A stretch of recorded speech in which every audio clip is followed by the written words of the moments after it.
আসসালামু আলাইকুম গাইস, আজকে তো দেখাবো কিভাবে পিসি এবং ল্যাপটপের মধ্যে মাইক্রোসফট ওয়ার্ড এবং মাইক্রোসফট এক্সেল অ্যাক্টিভ করতে হয়। প্রথমত আমরা এখানে ফাইলে চলে যাব, তারপর এখানে মাই পিসি আর দিস পিসি, ঠিক আছে। দিস পিসি যাওয়ার পরে তারপর আমরা ডেস্কে চলে যাব।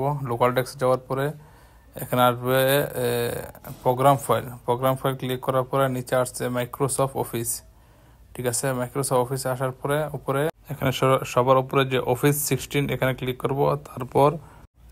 তারপর দেখেন এখানে OSPPRERM একটা লেখা আছে।